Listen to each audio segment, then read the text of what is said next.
Bientôt 6 ans que je suis à mon compte. J'ai créé un nouvel espace avec un nouvel atelier il y a peu de temps. Je fabrique des instruments entièrement à la main. Je suis luthier, j'essaye de l'être en tout cas.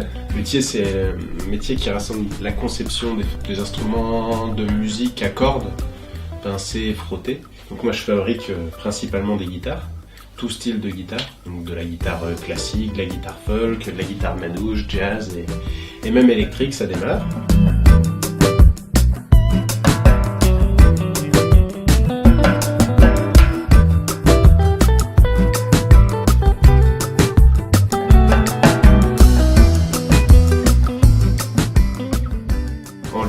On va créer des instruments à base de bois qui, suivant où a poussé l'arbre, va donner des caractéristiques physiques complètement différentes. Donc, par exemple, on va avoir à 100 mètres de différence un arbre qui a poussé près de la rivière ou en haut de la montagne. Ça a beau être le même arbre, le même noyer par exemple, il y en a un qui va sonner comme du carton et l'autre qui va sonner comme une cloche. Ça va demander, pour comprendre le matériau bois, de le travailler à la main, parce qu'on ne pourra jamais avoir des résultats équivalents à la machine. Chaque pièce de bois, même à l'intérieur du même arbre, va être différente suivant son emplacement dans l'arbre, près d'une branche ou pas. Et donc tout ça, c'est vraiment énormément de ressenti. Alors que ce soit travaillé à l'oreille, en termes de flexibilité, donc au toucher, ou même en visuel. Donc ça demande beaucoup d'attention sur chaque pièce de bois.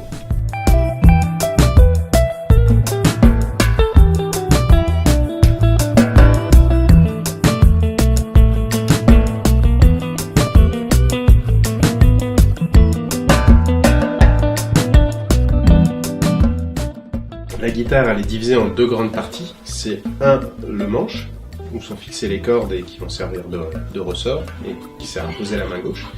Et de ce côté-là, la caisse de résonance.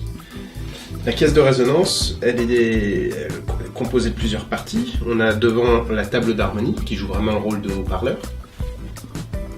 Ici, on a le chevalet, qui transmet la vibration des cordes à la table d'harmonie.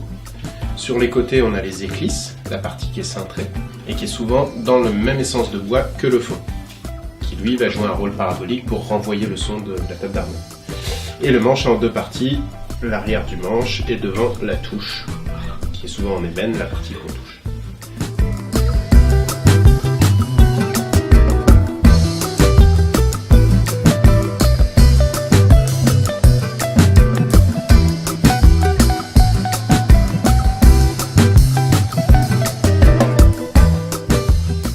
Et donc en fonction des différentes parties de la guitare, on va utiliser différentes essences de bois. Chaque partie a son rôle et ses caractéristiques propres, et donc on va aller chercher vraiment des essences de bois différentes. Par exemple, pour la table d'harmonie qui doit jouer le rôle d'amplificateur, on va toujours aller chercher une essence de bois qui a un rapport rigidité-poids très très élevé. Donc un bois qui est très léger et très rigide à la fois. Et le meilleur exemple qu'on ait dans la nature, c'est les résineux de haute montagne. On a un cèdre rouge du Canada. Voilà. Et un deuxième qui est beaucoup plus près de chez nous et qui nous vient du Jura. Ça, c'est de l'épicéa. Pour le fond et les éclisses, donc la partie qui réverbère, on va chercher un bois qui est beaucoup plus dense et dur. Et donc là, on a le choix entre plusieurs essences. Alors j'en ai pris quelques-unes. Par exemple, dans les bois locaux, on va retrouver des essences comme celle-ci. Ça, c'est de l'if. Peu utilisé, mais qui sonne très très bien. Et puis qui a des couleurs rosées qui sont assez chouettes. On va avoir aussi le noyer commun, qui peut être très très joli.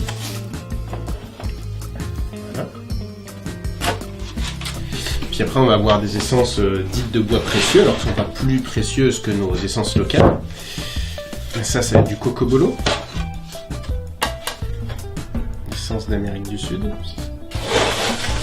Puis après, on va avoir de l'ébène d'Afrique. Alors l'ébène, il peut être tout noir, on le connaît souvent comme tout noir, mais il peut aussi être veiné, comme ça. Alors le manche, on va toujours essayer d'avoir un bois qui soit suffisamment rigide pour résister à la tension des cordes. On va avoir dans les essences locales de l'érable ondé, qui est connu le bois violon. Voilà, donc ça c'est de l'érable sycomore. On a un manche fabriqué à partir d'érable sycomore et d'ébène. Pour la touche, la partie de devant du manche, là on va toujours choisir une essence si possible foncée et surtout dense. Surtout dense parce qu'elle va maintenir les frettes. C'est les petites barrettes qu'on retrouve sur le manche de la guitare. Voilà. Et donc ces barrettes, elles ont une petite languette. Et on va venir faire des rainures dans lesquelles on va venir marteler ces frettes pour les faire rentrer en force. On va prendre des essences comme le palissandre, le bois de rose ou l'ébène. Pour deux raisons. Un, parce que c'est suffisamment dense pour maintenir les frettes. Et deuxième raison, c'est que c'est une partie du manche qui n'est pas vernie et que la transpiration peut venir très vite tacher. Et donc du coup, si elle est déjà sombre, ça pose aucun problème.